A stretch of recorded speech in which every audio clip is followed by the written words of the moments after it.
we're going to be showing you how to make some za'atar.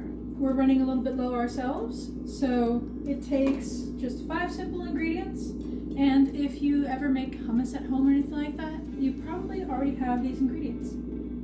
So to make your za'atar spice mix, we're going to need sumac, thyme, cumin, oregano, and sesame seeds. Now we do prefer to leave our za'atar kind of chunky, I guess, with the little herbal bits and the seeds, but you can blend everything together with a high-powered blender if you do prefer a more homogeneous kind of texture.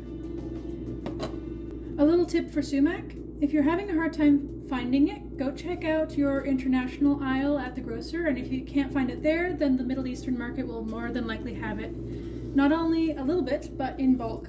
We got this for a few dollars Canadian, and we had previously had a hard time tracking down some sumac, but a little goes a long way, so this will last us quite a long time.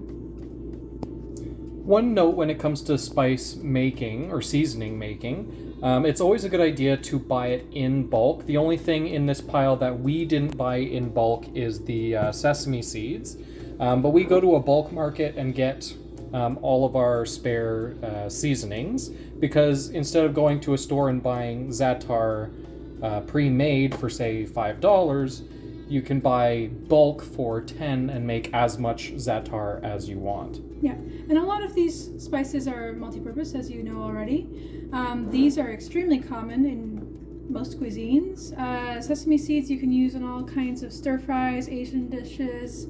Sumac goes really lovely on top of some hummus. It adds a nice citrusy tang to it, as well as za'atar, of course, and bread and all kinds of snacky things. It's kind of one of those spices that just adds a nice flavor to pretty much anything.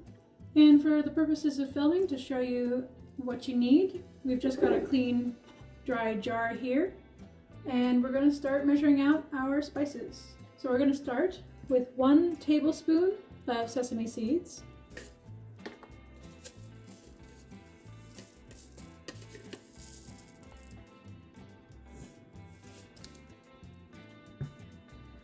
1 tablespoon of thyme,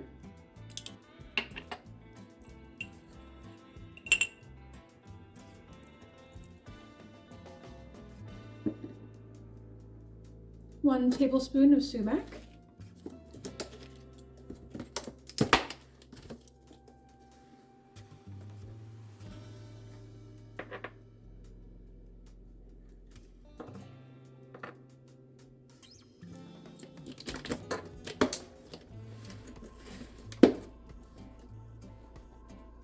1 teaspoon of cumin,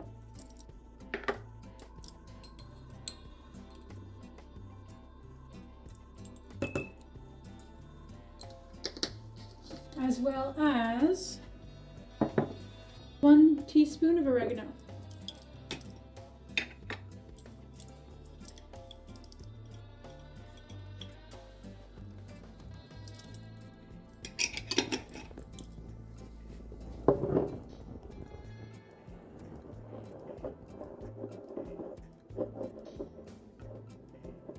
All right, there you have it, your homemade za'atar blend. All that's left to do now is give it a shake.